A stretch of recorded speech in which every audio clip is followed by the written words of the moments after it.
의 건축을 보시겠습니다. 1번에 이제 건축 허가권자가 나오죠. 건축 허가권자. 예.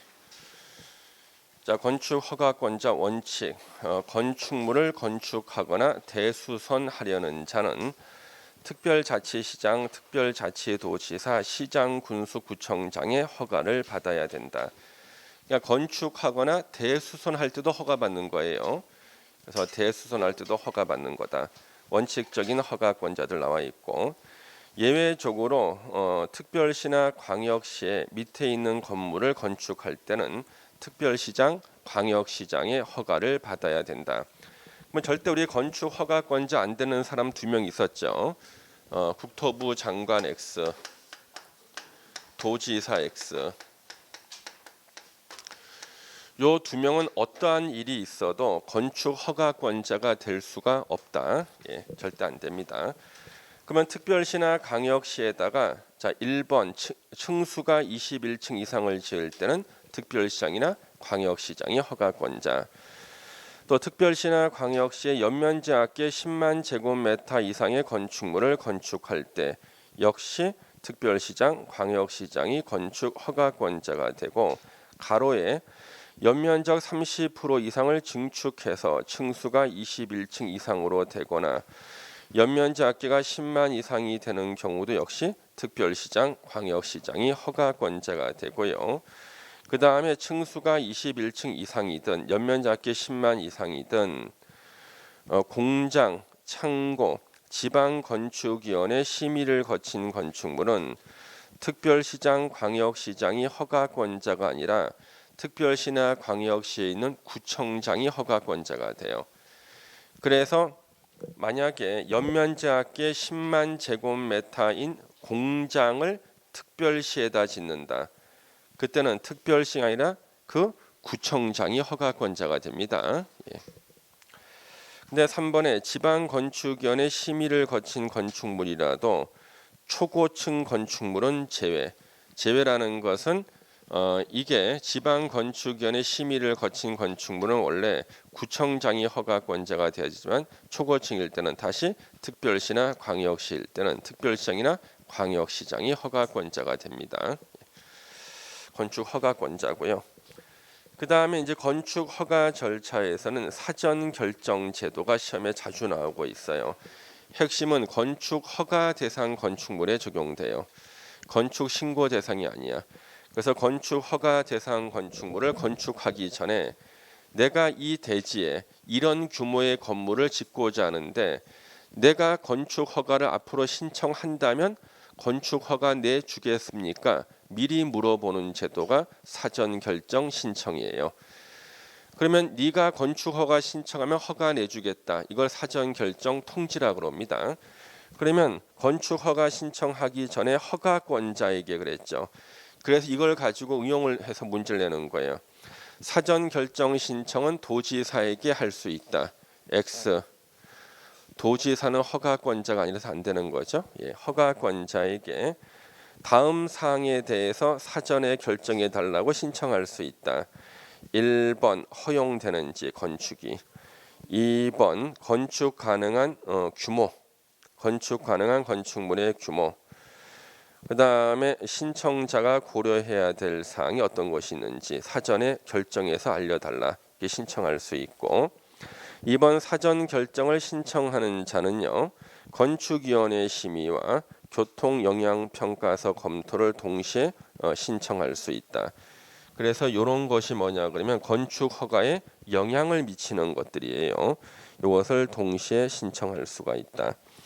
그 다음에 3번 허가권자는요, 사전 결정이 신청된 건축물의 대지 면적이 소규모 환경영향평가 대상인 경우 환경부 장관이나 지방환경관서의장과 소규모 환경영향평가에 관한 협의를 하고 사전 결정을 해야 돼요. 협의를 해야 되고, 그다음에 이제 사전 결정 통지. 네가 건축 허가 신청하면 허가 내주겠다는 것이 사전 결정 통지예요. 사전 결정 통지를 받았을 때는 밑에 허가 신고 협의를 다 한 것으로 본다. 박스 안에 기억번부터 리을번까지는요, 이거는 원래 건축 허가를 받았을 때 허가 등을 받은 것으로 의제시켜 주는 건데, 이거는 건축 허가를 받은 것도 아니고 허가 내주겠다는 사전 결정 통지만을 받았는데도 요 네 가지는 먼저 의제시켜 주겠다. 네가 건축 허가 신청하면 허가 내주겠다. 이 통지 받았을 때는 개발행위 허가 받은 것으로 봐줘. 그 다음에 산지 전용 허가, 산지 전용 신고, 일시 사용 허가 신고를 다 받은 것으로 보는데, 다만 밑줄 치겠습니다. 보전 산지, 개발 용도로 못 쓰는 보전 산지인 경우에는 도시 지역에서만 산지 전용 허가 등을 다 받은 것으로 봐주겠다. 그래서 산지관리법을 여러분이 잘 모르시니까 가슴에 딱 와닿지는 않는데, 보전 산지라고 있어요. 이거는 개발 용도로 쓰지 못하고 보존해야 되는 산지. 반대말이 준보전 산지예요. 준보전 산지는 개발 용도로 쓸 수 있는 산지입니다. 그래서 보전 산지인 경우에는 도시 지역에 있는 보전 산지만 건축 허가에 대해서 사전 결정을 통지를 받았다. 그때 산지 전용 허가 등을 다 받은 것으로 봐주겠다는 겁니다. 예. 그래서 올해 시험 끝나고 나면 어떻게 집합 금지가 풀릴지 모르겠네요. 한 11월, 12월 달쯤 풀리면은 우리 세종사이버대 제 강의실로 오시면 제가 산지관리법 있잖아요. 한 2시간이면은 여러분들이 중개업 하는데 전혀 지장 없도록 다 가르쳐 줄 수가 있어요. 예. 그래서 임야 중개가 얼마나 중요하냐 그러면 엊그저께 저한테 이제 연락 온 우리 공인중개사 분이 있습니다. 그분은 저한테 배운 분이 아니고 그분이 고용한 소속 공인중개사가 제 제자예요. 소속 공인중개사가. 그래서 이분이 이 중개사가 지금 경기도 남부 지역에 물류 부지를 갖다가 이제 기업체가 찾는데 그게 물류 부지는 다 임야거든요. 그 땅이 싸잖아요, 그렇죠? 그래서 이제 산지 전용 허가. 그래서 건축 허가를 받으면 산지 전용 허가를 받은 것으로 본다. 그래서 이제 물류 센터를 짓는 거예요. 그래서 이걸 물어볼 만한 사람이 마땅히 없고, 그 다음에 심사를 할 사람이 없으니까 그 이제 소속 공인중개사한테 얘기를 했습니다. 그 소속 공인중개사 저한테 전화를 했어요. 물류센터를 찾는다 그래서. 그러면 이제 기업체는 저한테 이 임야를 가지고 있는 기업체들이 저한테 이것을 매각을 의뢰를 합니다. 매각을요. 그래서 제가 현재 땅 2개를 제가 소개시켜 줬어요. 땅 2개를. 빨리 결정이 나야 될 텐데. 그러면 그 기업에서는 나름대로 조사를 또 하겠죠. 그렇죠. 그러면 가장 기본적인 게 이 산지가 과연 건물을 지을 수 있는 산지인가 아닌가를 갖다 알아야 될 게 아니겠습니까? 그렇죠? 예. 그래서 그런 것들을 갖다 기본적으로 좀 알고 있어야지만 그 회사 담당자하고 대화가 될 거 아니에요. 그럼 회사 담당자 제일 먼저 물어본 거, 저 그거 보전 산지인가요? 준 보전 산지 먼저 물어봤어. 그때 그게 뭔데 하는 순간 끝이야 이제. 예. 그러면 이거 준 보전 산지입니다. 그렇구나. 그러면 같이 한번 가볼 수 있을까요? 하는 거지. 예. 그래서 올해 한 12월 달까지만 해도 특히 집합 금지가 풀리면은요, 제가 여러분들한테 모이라고 연락을 하면 다 모이셔가지고 제가 AS 강의를 해드려. 그냥 AS 누구나 다 오면 돼. 나한테 배운 사람들. 그래서 이 산지관리법을 한 2시간 정도 딱 공부하시면 중개하시 전 지장 없는데, 지금 이 규정에서는 왜 보전 산지일 때는 도시 지역만 해당이 되냐 그러면, 이 도시 지역 안에 보전 산지가 있어요. 예. 그래서 도시 지역 안에 보전 산지가 있고, 그래서 보전 산지일 때는요, 도시 지역 안에 있는 보전 산지는 허가를 내줄 가능성이 더 커요. 도시 지역은 일단 개발할 수가 있어야 되니까, 그렇죠? 그래서 도시 지역 안에 있는 보전 산지일 때는 이때 산지 전용 허가 등을 받을 수 있는 걸 보고, 만약에 관리 지역에 있는 보전 산지일 때는요, 산지 전용 허가 등을 받은 것으로 봐주질 않아. 예. 도시 지역에 있는 보전 산지는 그래도 개발 가능성이 있거든요. 예. 그 다음에 농지법에 따른 농지 전용 허가, 하천법에 따른 하천 조명 허가. 하천 조명 허가의 대표가 다리를 놓는 거예요. 교각을 설치하려면 하천을 조명해야 될 거 아니에요, 그렇죠? 그 하천 조명 허가 받았다 그러면 너 다리 놨냐 이렇게 물어보면 거기다 다리 놓은 거예요. 예. 그러면 기역번부터 리을번은 원칙은 건축 허가 받았을 때 의제가 되는 거지만 허가를 받은 것도 아니고 네가 허가 신청하면 허가 내주겠다는 사전 결정 통지만 있었는데 이 네 가지는 왜 시간을 더 앞당겨서 허가 받은 것으로 의제시켜 주는가? 네 가지는 다 돈을 내는 것들이에요. 돈 내는 것들은 빨리 의제시켜줘. 예. 그래서 우리 개발행위 허가 받잖아요. 그러면 이행보증금 예치. 그 다음에 산지 전용 허가 받은 자한테는 대체 산림자원 조성비라는 게 있어요. 시험에는 안 나오죠. 그냥 볼게요. 대체 산림자원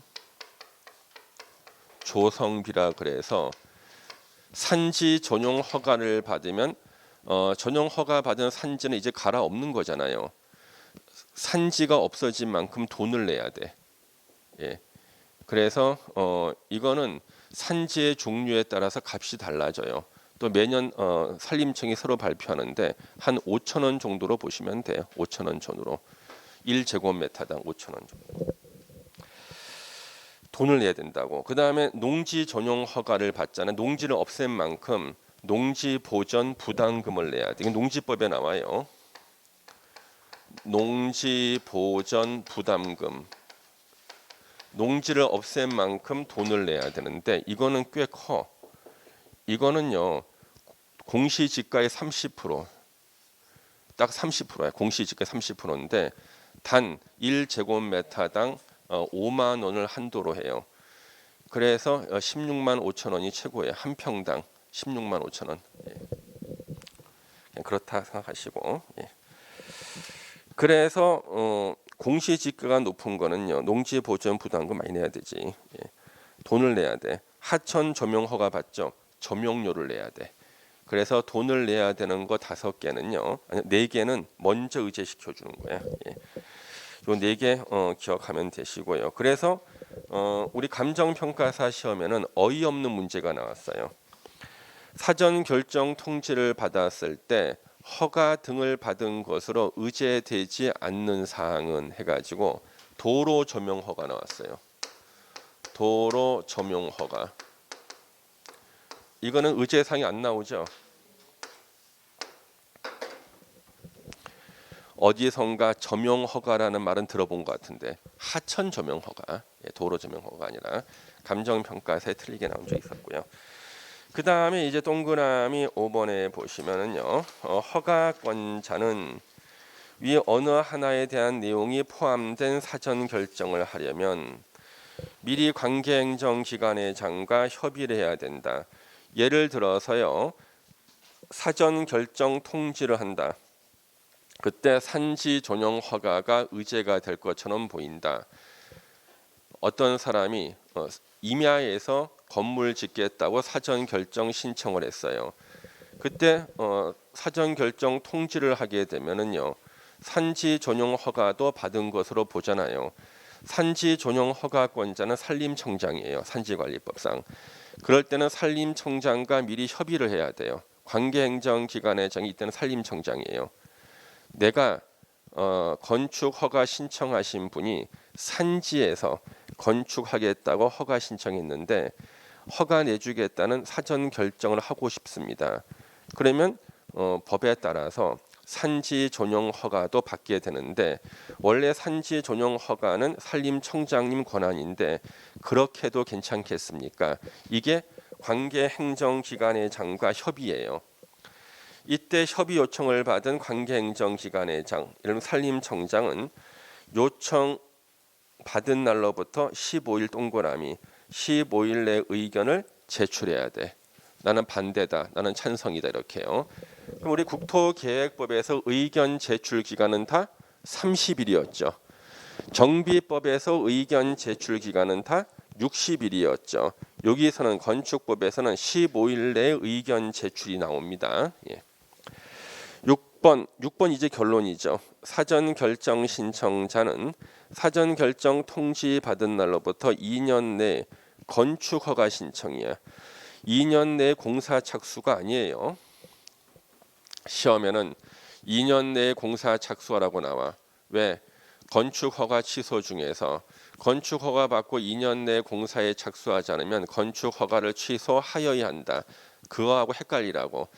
2년 내에 정식으로 건축 허가를 신청해야 되고 2년 내에 건축 허가 신청 무조건 허가 내주는 거예요.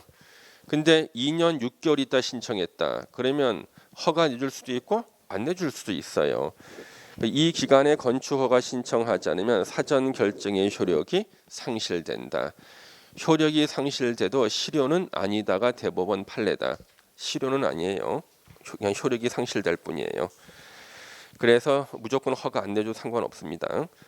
그다음 우리 도지사 사전 승인은요. 건축 허가권자가 시장 군수일 때야. 시장 군수가 건축 허가하기 전에 도지사에게 사전에 승인을 받아야지만 건축 허가를 할 수가 있다. 이 승인은 사전 승인이라는 거죠. 예.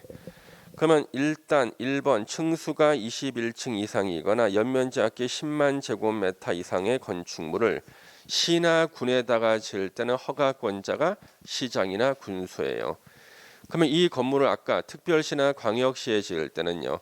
특별시장이나 광역시장이 허가권자였죠. 시나 군에 지을 때는 시장이나 군수가 허가권자인데 규모가 큰 건물이니까 뭔가 불안하지. 그래서 도지사에게 사전 승인을 받고 시장 군수가 허가를 내주라는 거예요.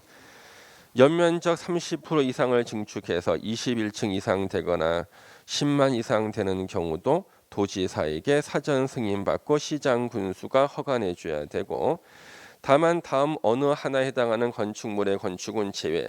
이때 제외의 뜻은 도지사의 사전 승인 받지 않는다 그런 뜻이야. 이때 제외의 뜻은 도지사의 사전 승인 받지 않고 시장 군수가 허가 내줄 수 있다는 뜻이에요. 21층 이상이거나 연면적 합계 10만 이상이 공장이나 창고나 지방건축위원회 심의를 거친 건축물일 때는 도지사의 사전 승인 안 받고 시장 군수가 허가 내준다. 단 지방건축위원회 심의를 거친 건축물이라도 초고층 건축물일 때는 다시 도지사의 승인을 사전 승인을 받고 허가를 내줘야 된다. 다만 도시환경, 광역교통 등을 고려해서 해당 도의 조례로 정하는 건축물은 제외다. 그래서 우리가 공장, 창고, 지방건축위원회 심의를 거친 건축물 요 세 가지는 도지사의 사전 승인을 받지 않잖아요. 그렇다 할지라도 도시환경, 광역교통 등을 고려해서 해당 도의 조례로 정한 건축물은 도지사 사전 승인을 받아야 된다는 거예요. 진짜 복잡하다. 그래서 이 법 만드는 사람은 지네들 편하게 만들어. 공부하는 사람들은 너네들이 알아서 읽고 해석하라는 거예요. 제가 해석을 안 해드리면은 여러분들은 도저히 안 돼. 공장, 창고, 지방건축위원회 심의를 거치는 건축물은 도지사 사전 승인 안 받는데 그런데 광역교통, 도시환경 광역교통 고려해서 해당 도의 조례로 정하는 건축물은 또 제외래. 도무지 뭐가 제외라는 거야? 예? 이때는 도지사 사전 승인을 받아야 되는 거죠. 제외자가 도처에서 나와.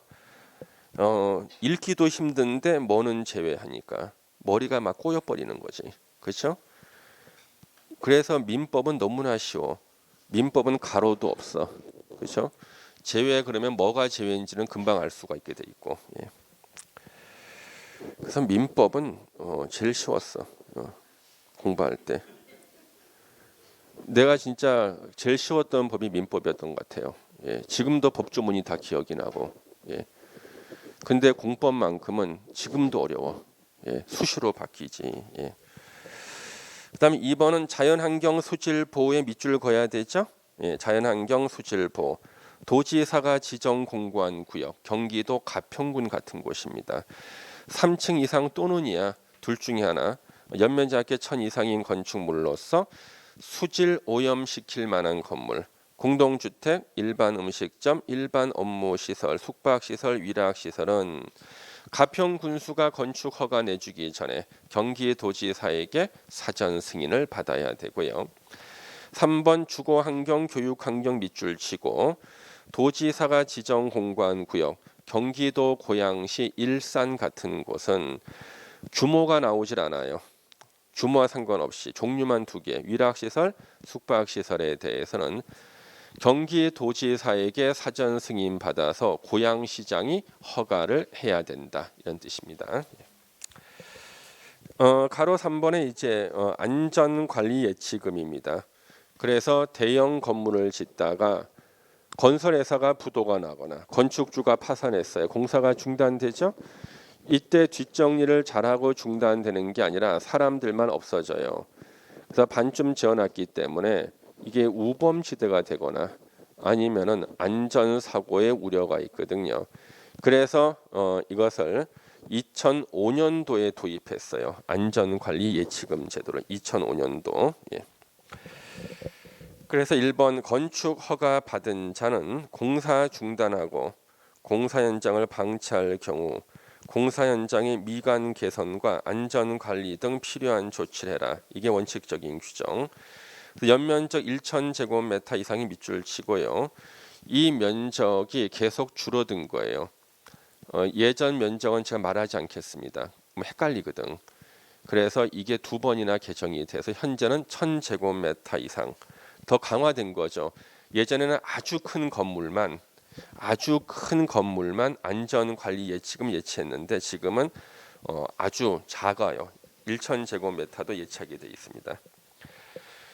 건축물하고 로서 밑으로 쭉 내려와서 지자체 조례로 정하는 건축물에 대해서는 착공 신고하는 건축주에게 장기간 공사 현장 방치되는 것에 대비해서 미리 미관 개선과 안전 관리에 필요한 비용, 이것을 줄여서 예치금이죠. 예치금을 공사비 1% 범위에서 예치하게 할 수 있다. 공사비가 100억이다. 1억 예치해야 되는 거지. 1억까지. 그러면 시험 문제는요. 예치하지 않아도 되는 경우가 나와요. 예치하지 않아도 되는 경우가 거기 가로에 나오는 거야. 공사가 중단될 리가 없으면 예치하지 않아도 돼요. 공사가 중단될 리가 없을 때, 그럼 우리가 공사가 중단될 리가 없는 때가 언제냐는 거지. 공사가 중단될 리가 없을 때가 언젠가 보시면은요. 자, 건축주가 공사를 중단시킬 리가 없는 건축주가 있어요. 공사를 중단시킬 리가 없는 건축주. 건축주가 LH 공사거나 지방공사일 때 이 사람들이 건축주일 때는요. 공사가 중단될 리가 없거든요. 예치하지 않는다. 근데 이제 건축물 자체가 공사가 중단될 리가 없는 건축물이 있어요. 분양 보증을 받거나 신탁 계약을 체결했을 때 여러분 중에서 앞으로 이제 분양 일을 하시는 분이 계실 수가 있을 겁니다. 그랬을 때 분양 일을 할 때는요. 물론 여러분들이 뭐 찬밥 더운밥 가리지 않아야 되는 그런 상황인지 모르겠지만 조금 자기가 이제 분양 상담의 경력이 좀 쌓여서 모셔가는 입장이 되면은요. 분양 보증이나 신탁 계약을 체결한 건축물에 가서 이제 분양 상담을 하는 게 더 안전합니다. 왜냐 그러면 이거 공사 중단되거나 그러잖아요. 자기가 분양을 갖다가 했는데 이거 분양 받은 사람들이요. 그 분양 담당자한테 와서 찾아 난리를 칩니다. 좀 힘들어지고. 예. 그다음에 자기는 분양 수수 제대로 못 받아요. 예. 제가 못 받습니다.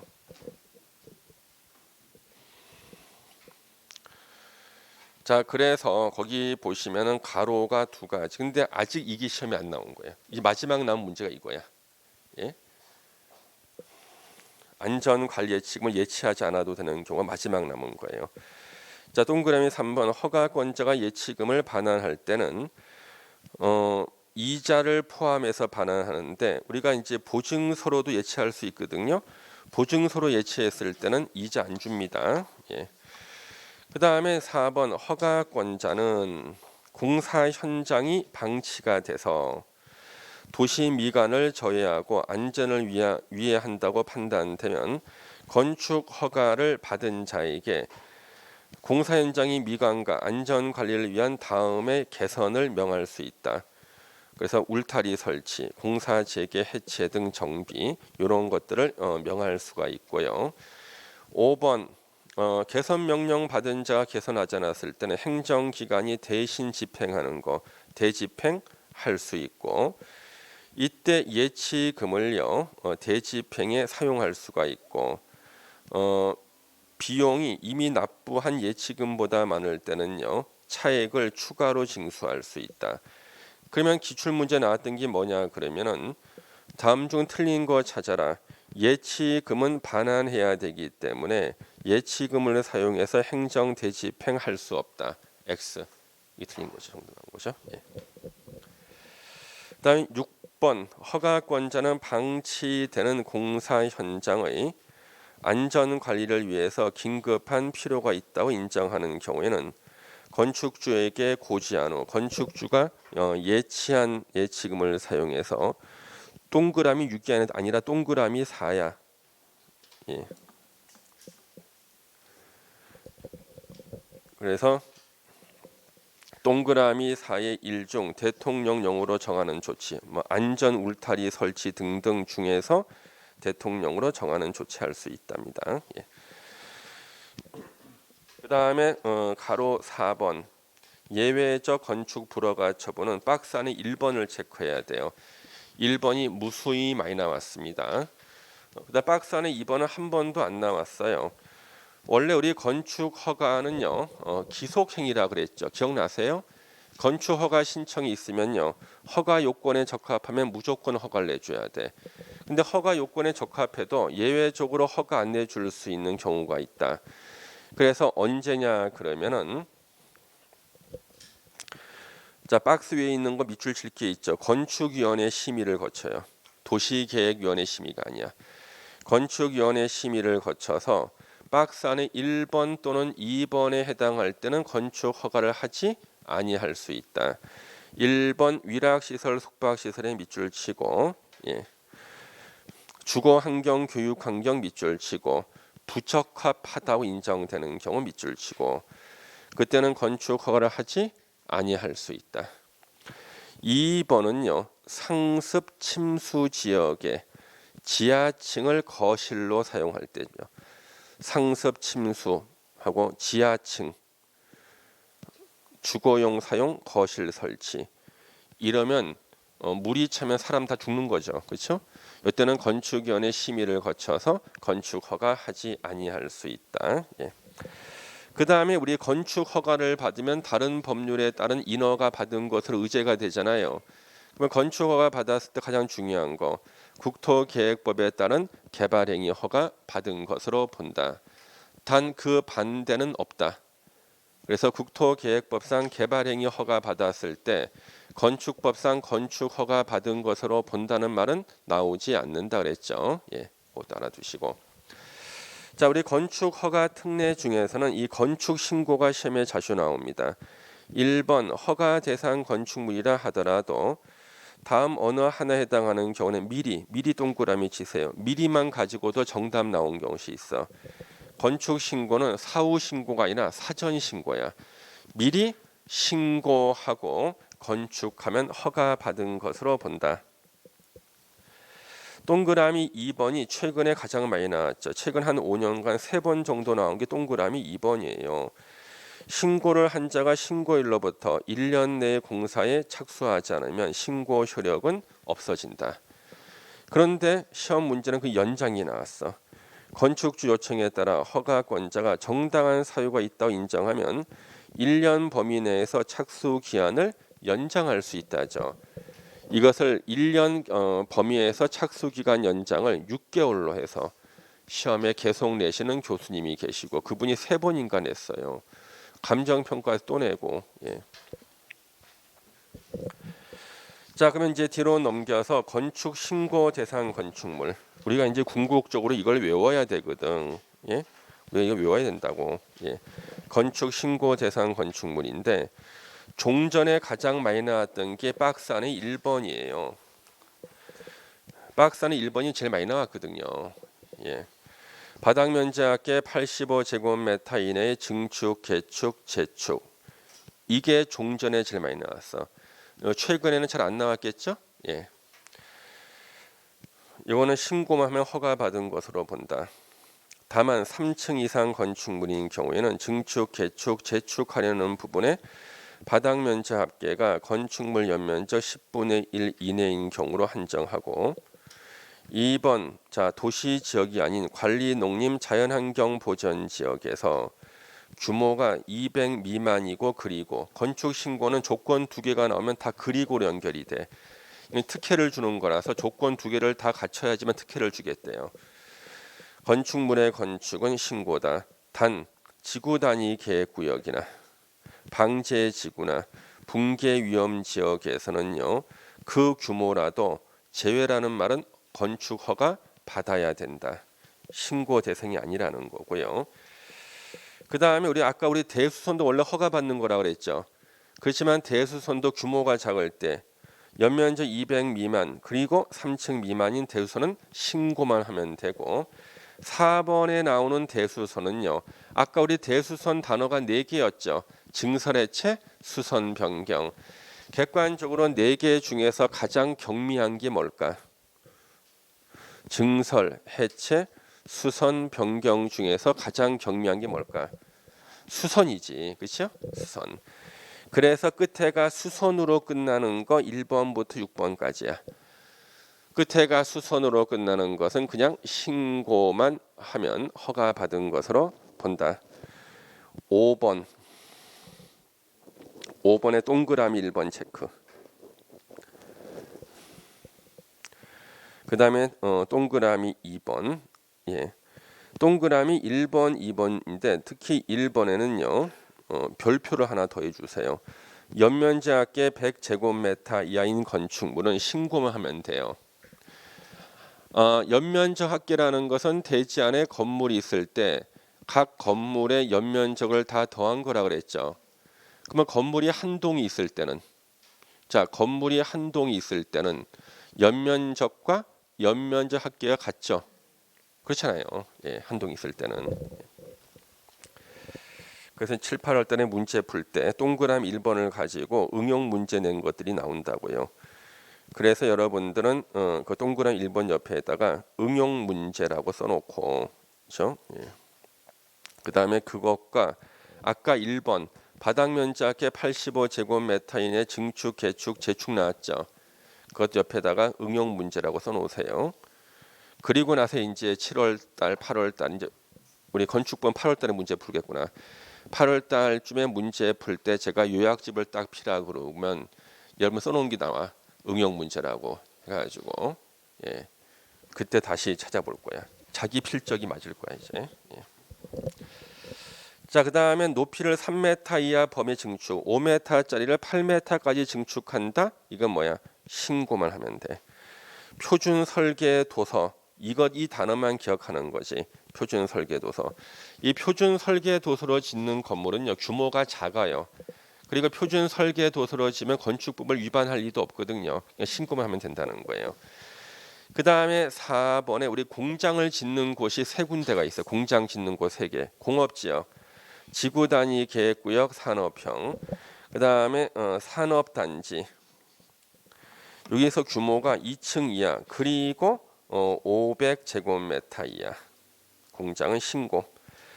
그 다음에 5번 농업수산업을 경영하기 위해서 읍면 지역에서 건축하는 연면적 200 이하의 창고, 연면적 400 이하의 축사 작물 재배사, 4로 끝나니까 400이야. 종묘 배양시설, 화초미 분재 등의 온실. 예. 그러면 농업이나 수산업을 경영하기 위해서 읍면 지역에서 축사 400제곱미터 이하 축사 이렇게 나왔는데 이 5번을 꼼꼼하게 공부하시던 분 중에서 뭘 하나 발견했다고 저를 찾아오는 거예요. 교수님, 5번 주문은 말이 안 되는 것 같대. 농업이나 수산업을 경영하기 위해서 읍면 지역에서 왜 축사를 갖다가 만드냐는 거지. 농업이나 수산업을 경영할 때 왜 400제곱미터 이하의 축사가 왜 나오냐는 거야. 예? 농업 수산업하고 무슨 상관이 되냐는 거예요. 예. 우리나라는요 100% 농촌, 100% 어촌이 없어요. 자, 농업이나 수산업 하는데요. 거기서 가축도 키우거든요. 그러면 축사 400제곱미터 이하라는 것은 축산업에 전념하는 게 아니야. 부업하는 규모를 말하는 거야. 그렇죠? 예, 부업하는 규모. 예. 그래서 이런 것들도 물어보시는 분 저는 물론 감동은 받습니다만은 성적과는 연결이 안 될 것 같아서 그게 문제지. 예. 예. 그다음에 우리 지금 준용 착수 기간인데 이거는 다시 중복되는 거니까 놔두고요. 아까 앞에 또 다시 나왔죠. 예. 편집할 때 이거는 다시 중복돼 버렸네요. 빼버리고 그다음에 가로 2번에 공영 건축물은 뭐냐면 국가나 지자체가 건축하는 건축물이 공영 건축물이에요. 그러면 국가나 지자체가 건축을 할 때는요. 국가 지자체가 건축 허가 받으면 안 돼요. 허가 받는 게 아니라 허가권자하고 의무적으로 협의를 하게 돼 있어요. 실무에서는 협조 공문 보내는 거야. 그럼 협의가 성립되면 건축 허가 받은 것으로 본다. 건축 신고한 것으로 본다가 되는 겁니다. 시험 지문에 한 번 나왔었고요. 그다음 우리 건축 허가 등의 제한이 나오는데 이때 등은 착공을 말해. 건축 허가나 착공을 제한하는 거예요.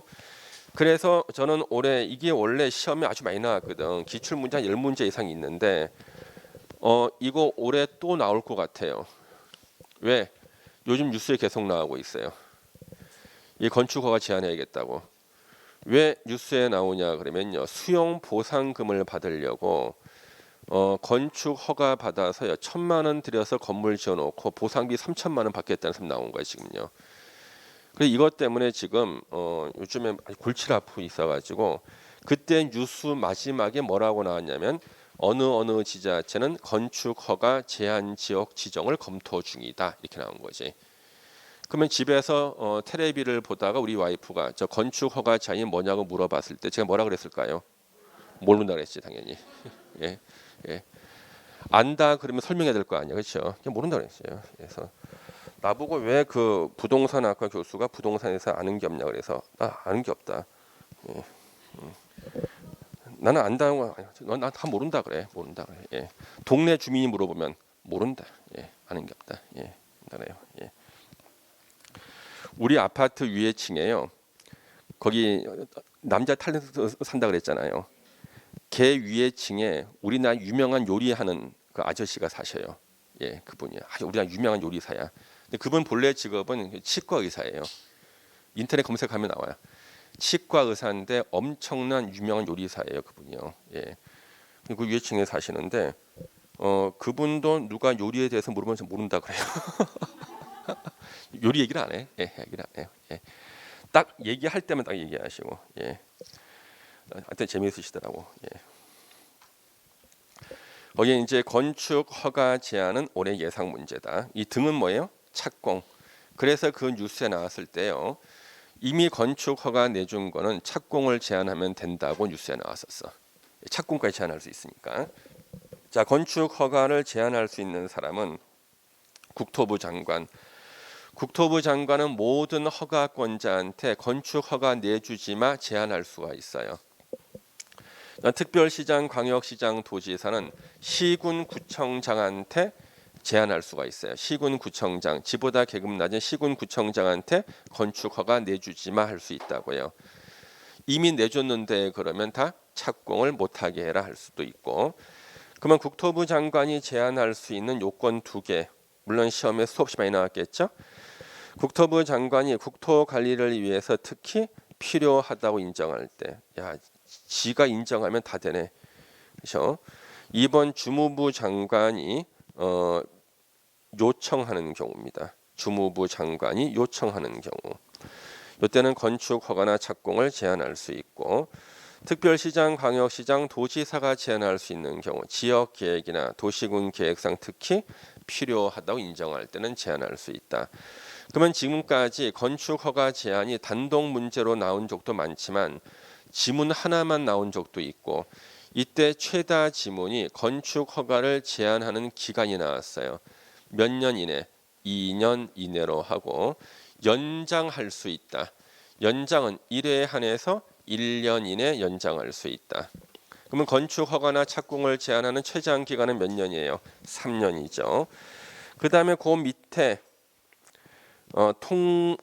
보고하는 게 나와요. 특별시장, 광역시장, 도지사는 시군구청장의 건축허가나 착공을 제한하는 경우는 즉시 국토부 장관에게 보고하여야 하고 보고를 받은 국토부 장관은 제한 내용이 지나치다고 인정하면 해제할 수 있다. X야. 해제를 명할 수 있다. 국토부 장관 지가 해제할 수 있는 거 아니에요. 시험에는 해제할 수 있다 나오는데 해제하는 게 아니라 해제를 하라고 명할 수 있답니다. 예. 그다음 이제 종합 문제에 나오는 게 건축허가 취소입니다. 의무적으로 취소하여야 한다야. 그래서 박스 안에 1, 2, 3번 어느 하나에 해당할 때는요. 허가를 취소하여야 한다. 자, 1번 허가 받은 날로부터 2년 내에 공사에 착수하지 아니했을 때는 건축허가 취소하여야 한다. 할 수 있다고 쓰면 틀리고요. 할 수 있다고 나오는 문제 치사한 문제가 아니야. 헌법재판소 판례야. 아주 수준 높은 문제지. 헌법재판소 판례에서 하여야 한다가 맞고 할 수 있다가 아니라 그랬어요. 헌법재판소 판례에서요. 예. 자, 그래서 거기 박스 안에 1번은 그 위에 문장도 보셔야 돼요. 정당한 사유가 있다고 인정이 되면 1년 범위에서 착수기간 연장할 수 있다. 뭐 홍수가 나거나 그랬을 때죠. 그 다음에 2번 1호 기간 이내에 공사에 착수하였으나 공사 완료가 불가능하다고 인정될 때는요. 그때는요. 건축허가 취소하여야 한다. 아니 공사 착수했지만 공사 완료가 불가능할지 안 할지 해봐야 되는 거 아니야? 그렇잖아요. 공인중개사 시험 공부에 착수하였으나 합격이 불가능하다 인정될 때는 돌려보내야 된다. 시험 봐봐야 알거든. 그렇죠. 우리 학원에서는요. 저 언니는 절대 안 될 거야. 턱하니 붙어와. 저분이 안 붙으면은 우리나라에 붙을 사람 몇 명 없을 거다. 근데 안 돼. 예. 그러니까 해봐야 안다니까. 근데 지금 2번 보세요. 그 기간 내에 공사에 착수했으나 공사 완료가 불가능하도 인정되는 경우 이거는 누가 봐도 명백한 경우로 우리 해석하는 거죠. 그렇죠? 예. 3번 착공 신고 전에 경매 또는 공매 등으로 건축주가 대지 소유권을 상실한 때로부터 6개월이 경과한 이후 공사 착수가 불가능하다고 판단될 때는요. 이때는 건축 허가를 취소하여야 한답니다. 예. 지문에 나올 수 있는 문제들이고 다음 페이지 우리 용도 변경이 나와요. 자, 용도 변경. 용도별 건축물의 종류. 용도별 건축물의 종류가 나옵니다. 자, 용도별 건축물의 종류인데 그래서 이 종류 중에서 시험과 관련되는 걸 제가 이렇게 또 나름대로 친절하게 정리를 해놨습니다. 그렇죠? 단독주택 종류, 단다다공, 사박자. 그러면 주택법에서는 공간을 뺀 3개, 단독, 다중, 다가구 주택 3개만 단독주택이죠. 그다음 공동주택, 아파트 연립 다세대 기숙사. 그런데 주택법에서는 공동주택은 3개죠. 기숙사가 빠진 3개.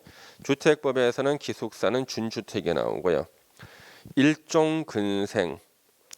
요거 때 빼고 광내는데 또 아플 때 찾아가는 작은 데가 다 일종 근생이죠.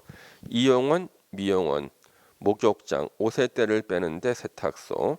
아플 때 찾아가는 작은데 의원, 한의원, 침수론, 접고론, 조산원, 안마원, 제일 작고 가벼운 공으로 하는 운동 탁구장, 공중 화장실 일종 근생, 이종 근생 중에 대표적인 거 일반 음식점, 독서실, 동물병원. 자, 동물이 가는 병원은요 이종 근생, 사람이 가는 병원은요 예? 의료시설이지, 그렇죠? 예, 의료시설. 자, 동물 미용실은 이종 근생이죠. 사람이 가는 데는 미용원이라 그래. 일종 근생이죠. 그래서 사람하고 동물은요 살아 있을 때는 달리 취급을 해요. 죽었을 때는 똑같이 취급하는 거야. 그래서 사람하고 동물은 살아 있을 때는 달리 취급한다. 동물이 가는 병원 이종 근생, 사람이 가는 병원 의료시설, 동물이 가는 동물 미용실 이종 근생, 사람이 가는 데는 일종 근생이다. 그러면 잠시 밑으로 오셔가지고요. 거기 지금 밑에 하나 고칠 게 있어요. 야영장 시설 위에 장례식장 돼 있죠. 장례 시설로 고쳐주세요. 개정이 됐거든. 장례 시설로 바꿔주세요. 장례 시설. 예.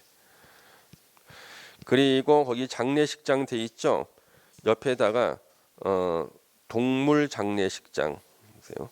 동물 장례식장. 그러면 동물 장례식장은 장례 시설로 들어와. 장례 시설로. 사람하고 동물은 죽으면 같은 취급을 받아요. 예. 자, 그다음에 거기 문화 및 집회 시설에서요. 동물원, 식물원은 절대 동물 및 식물 관련 시설이 아니죠.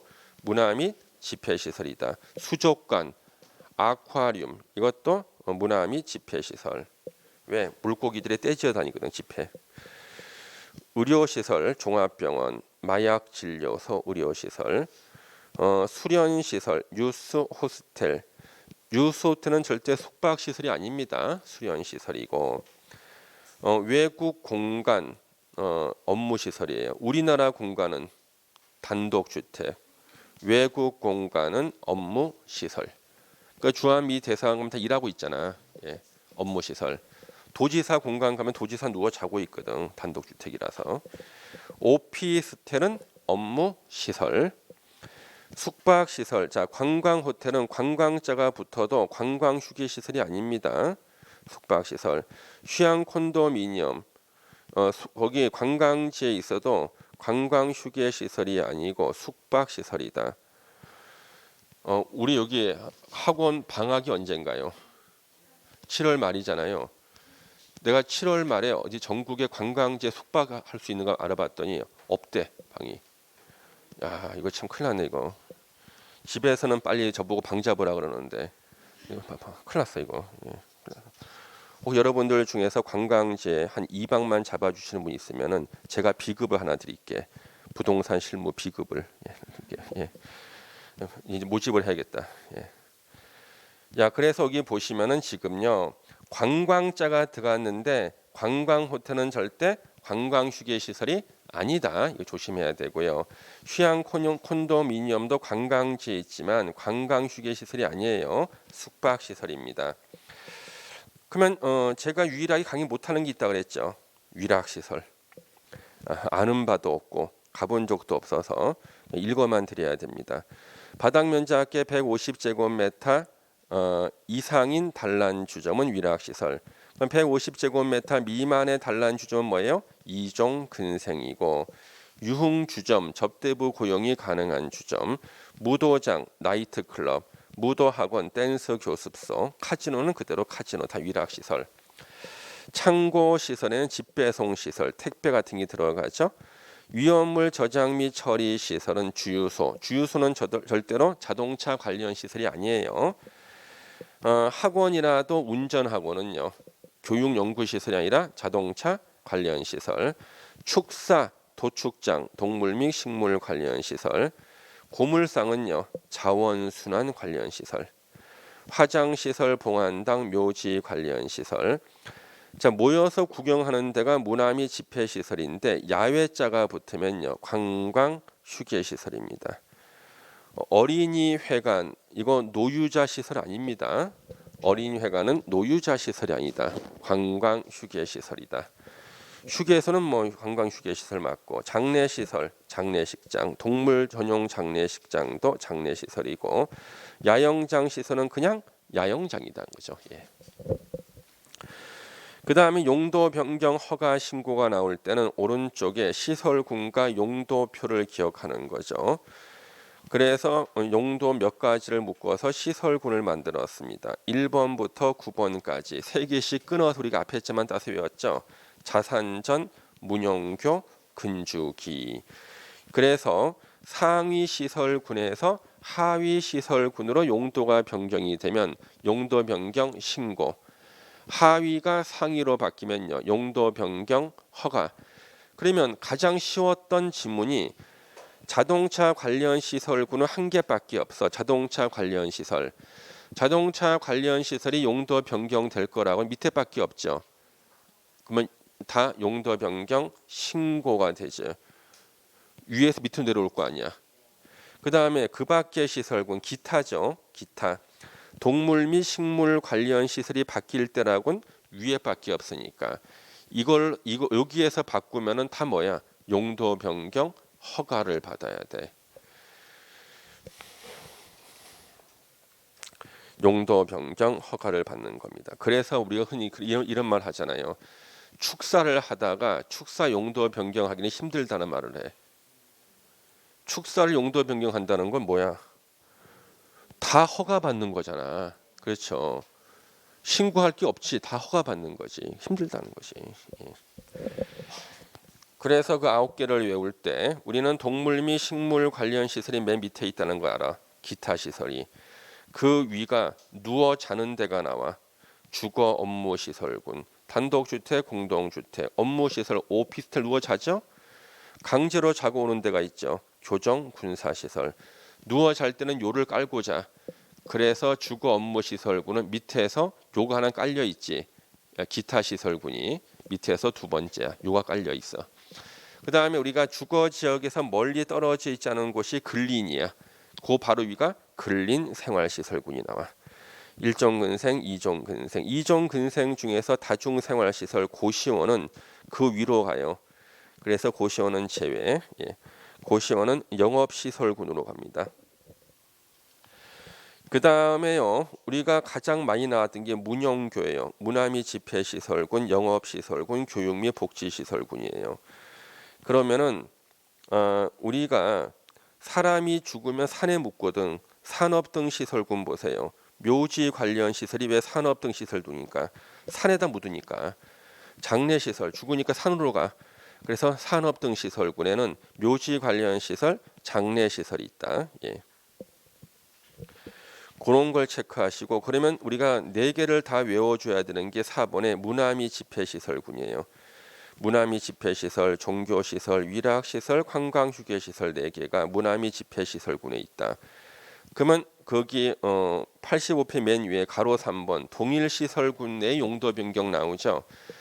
그러면 문화 및 집회 시설군에서 어떤 사람이 위락시설을 운영하시다가 종교시설로 바꾼다. 같은 시설군 내 용도 변경이죠. 그래서 나이트클럽 하시다가 깊은 깨달음을 얻고 이제 교회로 바꿀 때 사이키 조명을 띄어내고 거기다 십자가를 설치하는 거예요. 이때는 용도 변경이 같은 시설군 아니기 때문에 건축물 대장 기재 내용 변경을 신청하여야 한다야. 용도 변경 허가 받는 것도 아니고 신고하는 것도 아니고 건축물 대장 기재 내용 변경을 신청해야 돼요. 근데 대통령령으로 정하는 변경의 경우 자 여기 별표 1에 같은 호에 속하는 건축물 상호 간의 용도 변경 이게 뭐냐 그러면 자 아까 문화 및 집회 시설군 중에 위락 시설 있죠. 위락 시설이 3호잖아. 같은 호. 위락 시설 안에 무도장을 무도학원으로 바꾼다. 이게 별표 1에 같은 호에 속하는 건축물의 대표적인 예야. 그러면 무도장을 무도학원으로 바꿀 때는 알아서 바꿔줘. 건축물 대장 기재 내용 변경 신청을 하지 않아도 된다야. 알아서 바꿔주는 거고. 그 다음에 동그라미 2번 1종 근생과 2종 근생 상호 간의 용도 변경. 건축물 대장 기재 내용 변경 신청하지 않아도 된다. 예. 그다음 가로 4번에 사용 승인 규정 보세요.